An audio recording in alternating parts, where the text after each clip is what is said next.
माँ की दुआ एक गुनाहगार की निजात। क्या एक माँ की दुआ किसी गुनाहगार की किस्मत बदल सकती है? ये कहानी सुनिए एक ऐसे नौजवान की जिसकी जिंदगी माँ की एक दुआ से पलट गई। एक ईमान अफरोज, जज्बाती और सबक आमोज इस्लामी दास्तान सिर्फ अब के लिए। माँ की दुआ एक गुनाहगार की निजात। गुनाहों भरी जिंदगी। ये कहानी है उस्मान की। एक नौजवान जो एक नेक माँ का बेटा था मगर खुद गुनाहों की दलदल में धंस चुका था। नमाज से दूर, झूठ, धोखा और हराम कमाई में मुब्तला। माँ बार बार समझाती, रोती, दुआ करती, लेकिन उस्मान पर कोई असर ना होता। माँ रातों को उठकर तहज्जुद पढ़ती और अपने रब से बस एक ही दुआ मांगती। माँ रोती हुई आवाज, अल्लाह मेरे उस्मान को हिदायत दे दे, मेरे जीते जी इसे बदल दे। जिंदगी का मोड़। एक दिन उस्मान शहर के एक बड़े सूदी कारोबार में नुकसान खा बैठा। वो बखर चुका था। दोस्तों ने साथ छोड़ दिया, बदनामी अलग। मायूसी में वो शराब के नशे में धत एक अंधेरी गिल्ली में बैठा था कि एक दरवेश सा बूढ़ा शख्स पास आया। दरवेश नरमी से, बेटा क्यों अपने रब से दूर हो? क्या तुम्हारी मां जिंदा है? उस्मान चौंक गया। हाँ, वो तो मेरे लिए रोती रहती है।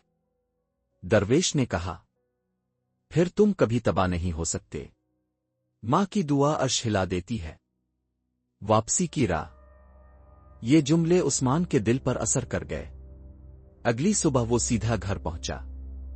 मां नमाज पढ़ रही थी, आंखें अश्कबार। उस्मान दरवाजे पर बैठकर रोने लगा।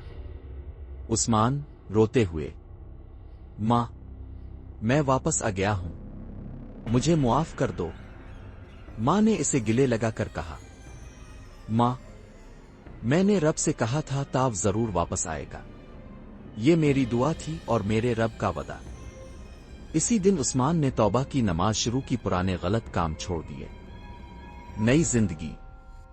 उस्मान ने अब लोगों की मदद करना शुरू की, मस्जिद में वक्त गुजारना, कुरान पढ़ना शुरू किया। जो लोग कल इसे बुरा कहते थे आज इसकी तारीफ करते थे। इसकी मां हर वक्त शुक्र अदा करती। मां प्यार से, अल्लाह ने मेरे बेटे को वापस दे दिया जैसे हजरत यकूब को उस वापस मिला। अंजाम और पैगाम।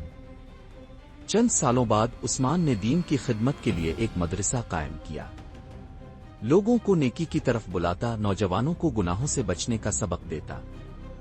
एक दिन बयान में वो बोला, उस्मान जज्बाती आवाज में, मेरी मां की दुआ ने मेरी जिंदगी बदल दी।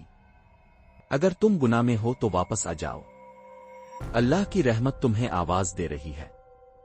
और अगर तुम मां हो तो दुआ करना कभी ना छोड़ना। आखिर में पैगाम। एक मां की दुआ एक गुनाहगार को वली बना सकती है। कभी किसी को गुनाह की हालत में ना छोड़ो। नरमी, दुआ और मोहब्बत, यही इस्लाम का असल हसन है। इख्तितामिया। अगर ये कहानी आपके दिल को छू गई हो तो इसे जरूर आगे बढ़ाएं। सब्सक्राइब करें, लाइक करें और इस सबक को दूसरों तक पहुंचाएं। जज़ाकम अल्लाह खैर।